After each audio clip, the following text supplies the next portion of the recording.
Don't you dare come back if you can't even do basic housework. My mother-in-law spat at me and raged while I was hospitalized due to a broken leg.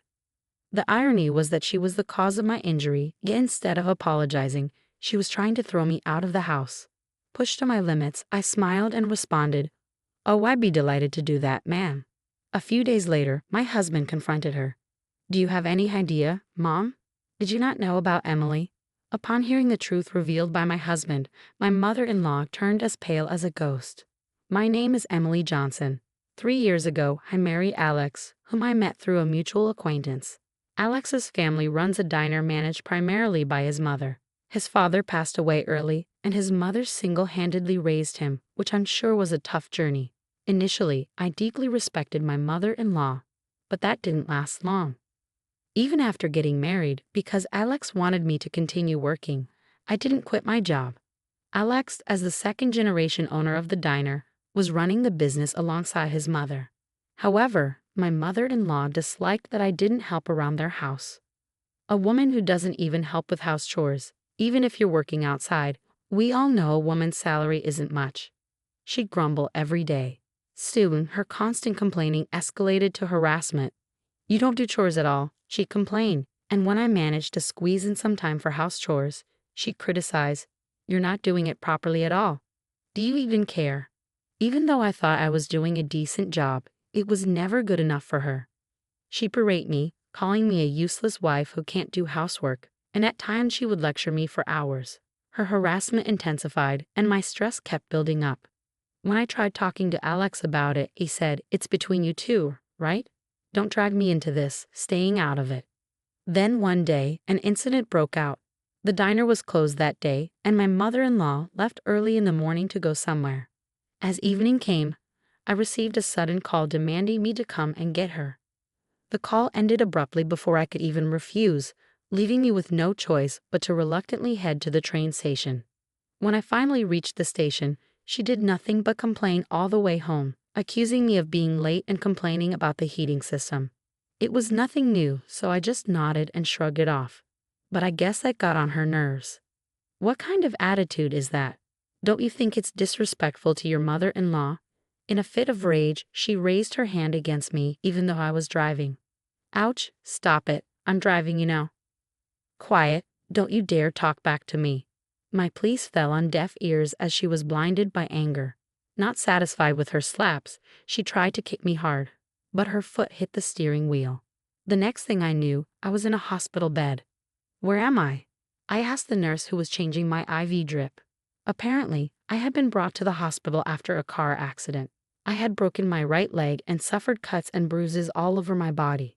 "How's my mother-in-law?" "She's only got some scratches. There were no other injured persons." The nurse's words relieved me a bit. However, when my mother-in-law came to my room, she started yelling, "It's all your fault that I got injured. You need to pay me compensation." She screeched at me the moment she saw me. "Where did you get injured?" I asked. "Right here," she said, rolling up her sleeve to reveal a small piece of gauze. On the other hand, I was confined to my bed, unable to even get up.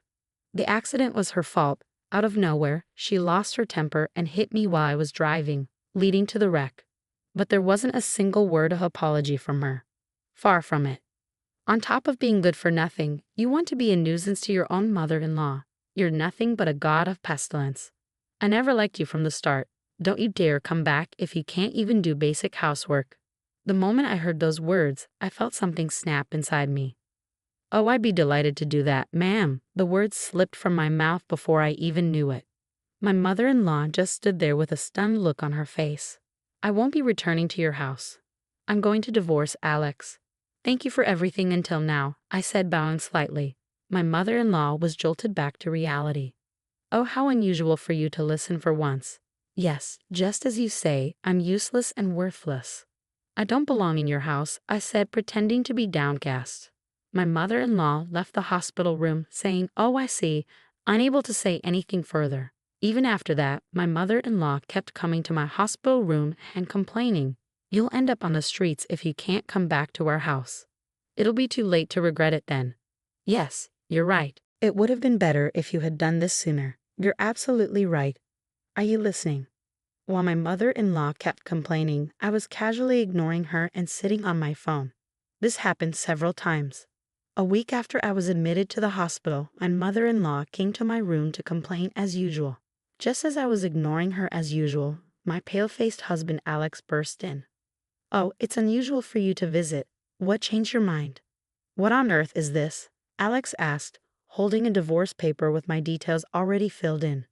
"Oh, Dad, I asked my family to mail it. I'm glad it arrived just fine," I replied. "Why all of a sudden?" Alex asked. I relayed to my husband what my mother-in-law had told me. "And to think, Mom, did you not know Emily earns way more than I do?" My husband turned pale as he asked this in a shaky voice. "Yes, I've been working for a large corporation since before we got married. I've diligently worked and achieved decent results," I explained. "So I hold a fairly high position now.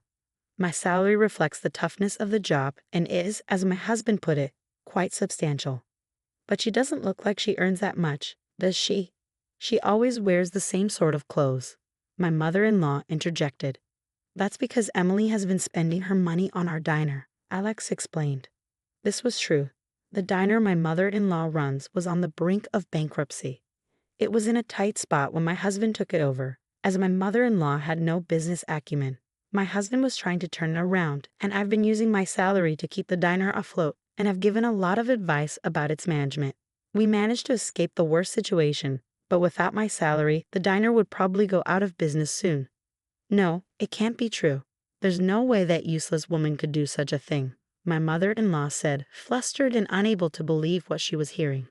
I showed her my phone, which I had been using until just a moment ago. "What is this?" "It's the data recording of your diner's performance, and this here is my pay stub.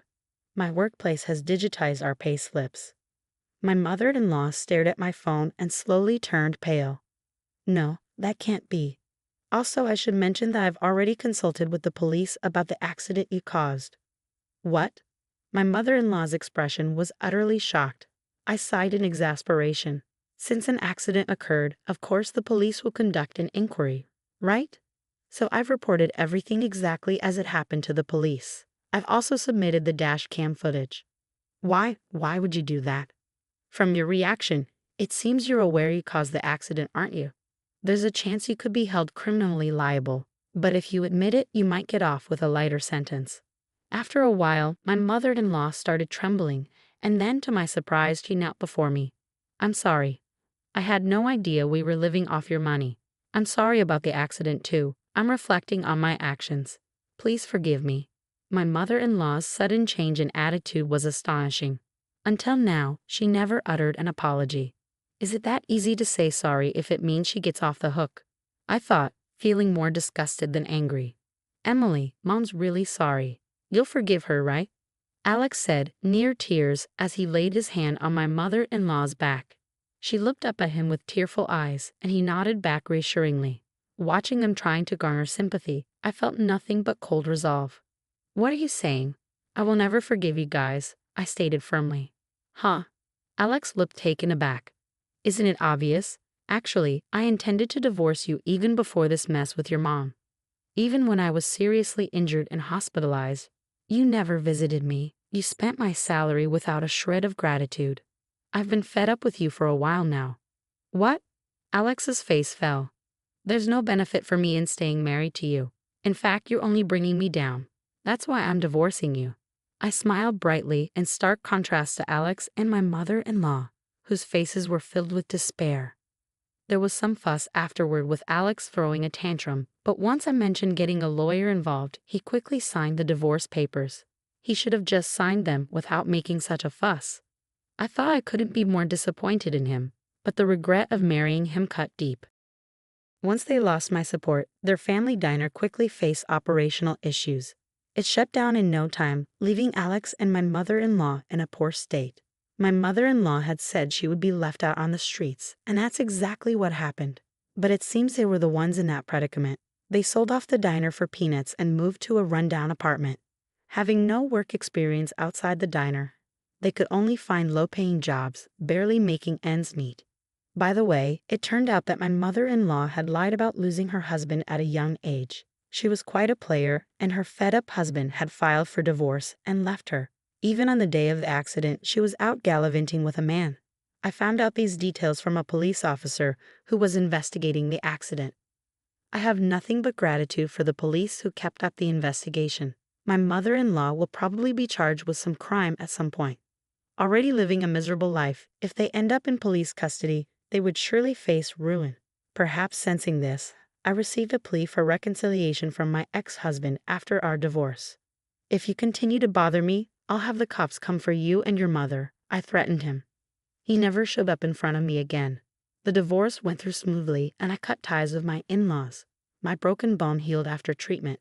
Currently, I'm working hard while still recovering from my injury. I had been using my salary for my in-laws' diner before, so I had almost no money left for myself.